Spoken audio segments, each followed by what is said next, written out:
objective is to be at peace and remove the fear from the experience with whatever's going on, whether it be emotions or thoughts. Today, I want to touch on one of the most important life changes, and it's called the Saturn Return.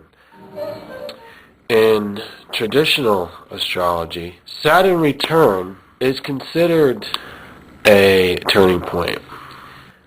I've found that Saturn Return is really pretty major, and it is a turning point where you leave the early phase and you go into a new phase of life. Technically speaking, what is the Saturn Return? It means that Saturn is in the same place that it was on the day you were born, the moment you were born. It has the same degree in the zodiac.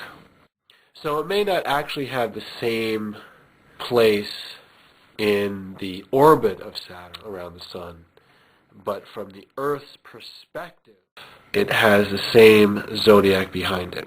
So this is all very technical. An astronomer would understand it.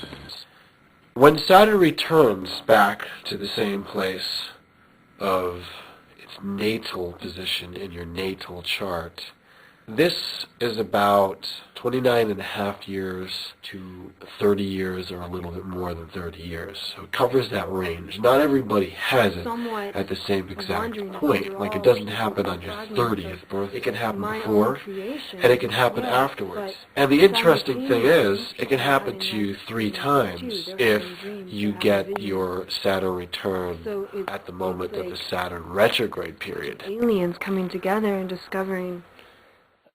That means the apparent position of Saturn will pass over that degree where you had it natally. It will go a little bit more, then it will retrograde and go backwards and cross over that spot again in reverse, and then keep going backwards, and then stop and go direct, and it will move forward and go over the spot a 3rd time, and then continue on its movement forward.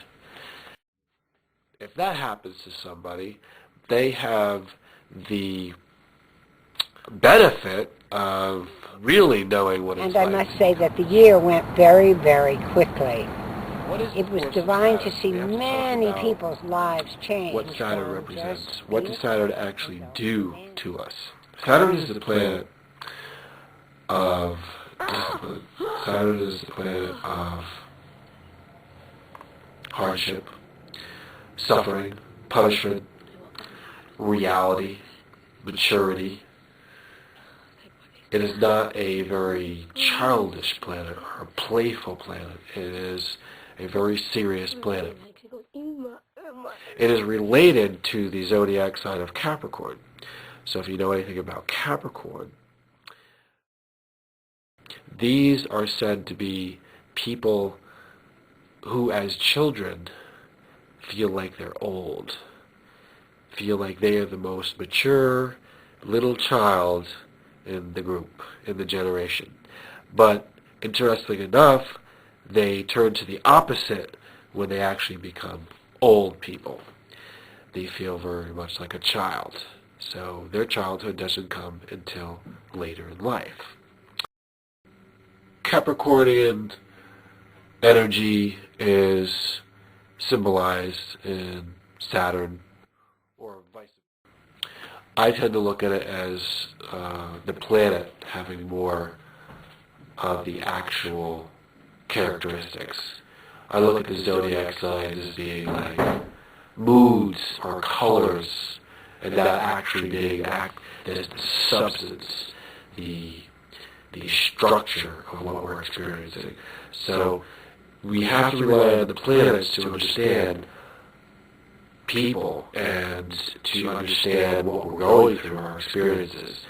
And we can use the zodiac as a backdrop. It's just a background. It's a cosmic background with more far-away, vague influences. It's actually the planets that make everything happen. These are the things that we can study more carefully by the transits, the movements of the planet, And with Saturn moving back to its natal position, where we are going to get to a new phase of life, we can test that out. We can test all the dates out, and we can go back. We can find out when the last Saturn square Saturn was, the last Saturn opposition Saturn, which happens at about 15 years old, and then the first Saturn square Saturn, which is about 7 years old. Now, these are the points of life that are very challenging, that build us up to the Saturn return. Saturn return, in conclusion, is